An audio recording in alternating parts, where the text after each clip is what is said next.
In the Cold War, NATO prepared for a war that never came. These are the tanks that stood guard against the Soviet Union. Section 1. The Patton Legacy. America's Iron Wall. M47 Patton, USA. America's first major Cold War tank was born from urgency. The M47 Patton wasn't designed to win medals. It was designed to stop the Red Army fast. With its 90mm cannon, rugged armor, and aggressive silhouette, the M47 became a symbol of Western resolve.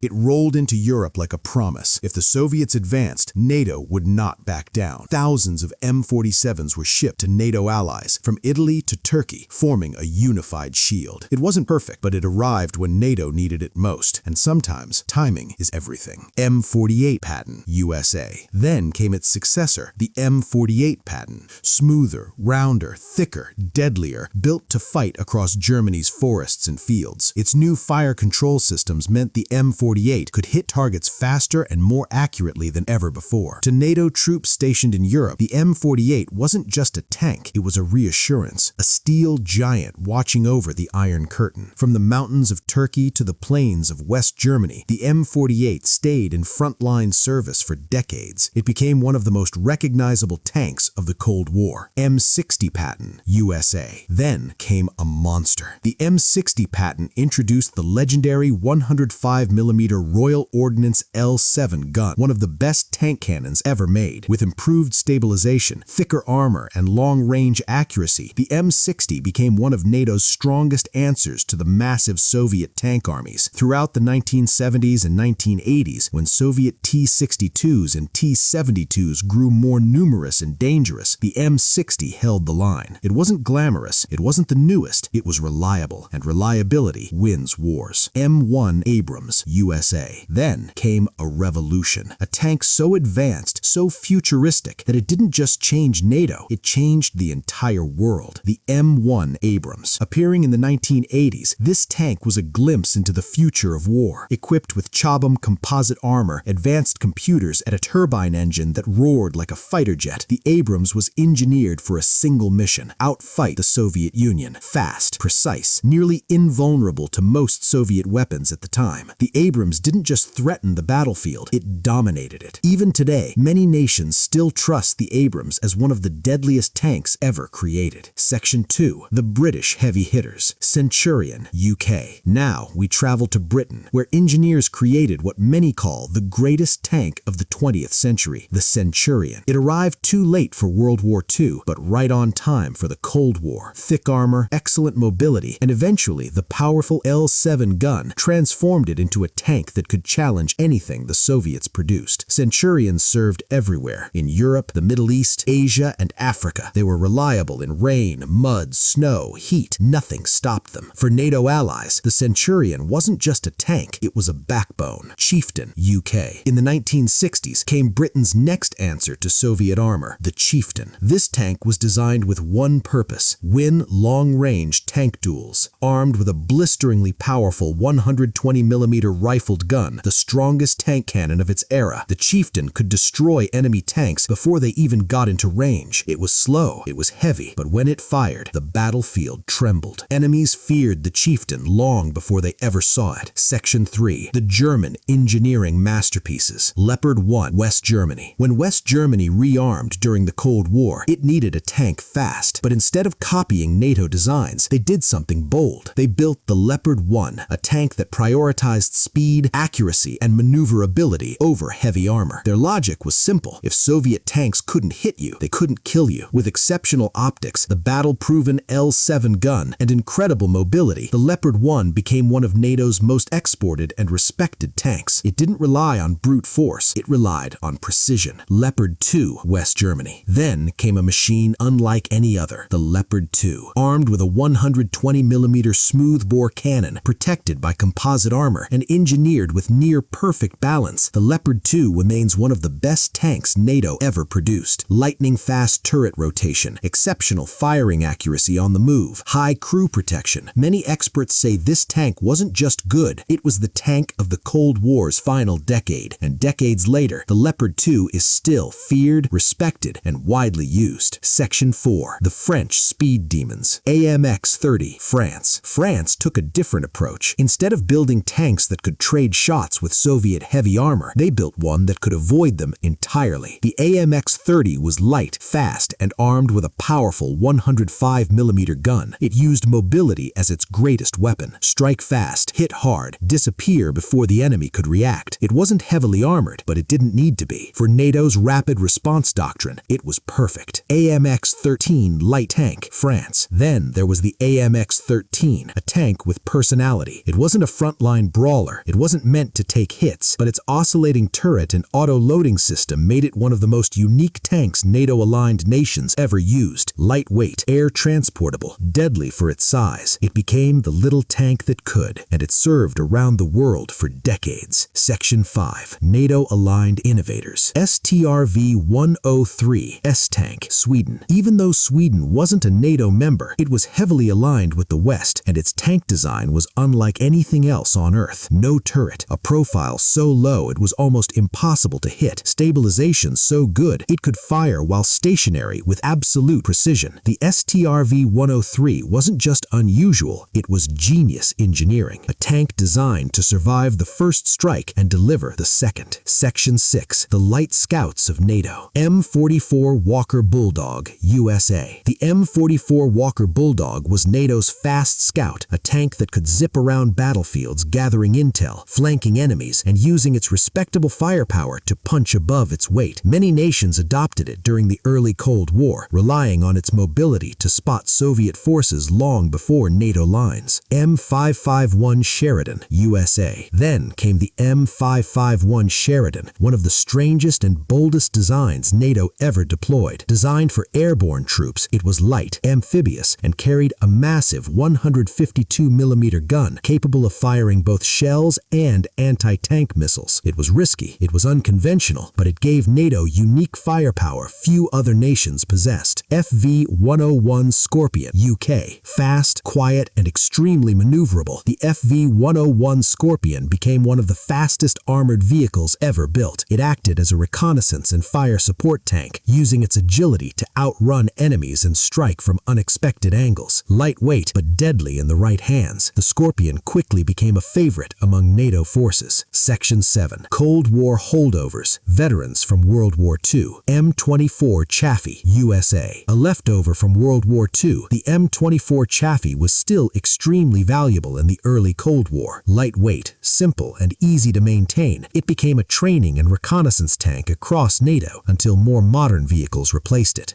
M26 Pershing, USA. Also a World War II veteran, the M26 Pershing helped define early NATO armored capabilities. With its strong 90mm gun and thick armor, it acted as a stopgap heavy tank until the advanced Patton series took over. M103 Heavy Tank, USA. And then there was the beast, the M103. Designed to counter the Soviet IS series heavy tanks, the M103 carried a massive 120mm gun and some of the thickest armor NATO ever put on a tank. It wasn't fast, it wasn't agile, but if it hit you, you were done. Section 8. Engineering Support Tanks. FV-4007 Centurion AVRE, UK. Though not a traditional battle tank, the AVRE Centurion played a crucial role in NATO operations. Built for breaching defenses, clearing obstacles, and supporting armored breakthroughs, the AVRE made sure that when tanks moved forward, nothing stood in their way. Section 9. National Contributions. Canadian Leopard C1 and C2. Canada strengthened NATO's northern defenses with its Leopard 1 C1 and upgraded C2 variants. Fast, accurate, and reliable, these tanks gave Canada powerful representation on the front lines of Cold War defense. Turkey's M48 and M60 fleets. Turkey became the guardian of NATO's southeastern flank, operating some of the largest Patton fleets in the world. With thousands of M48s and M60s, Turkey held a critical position against Soviet-aligned threats in the Middle East and beyond.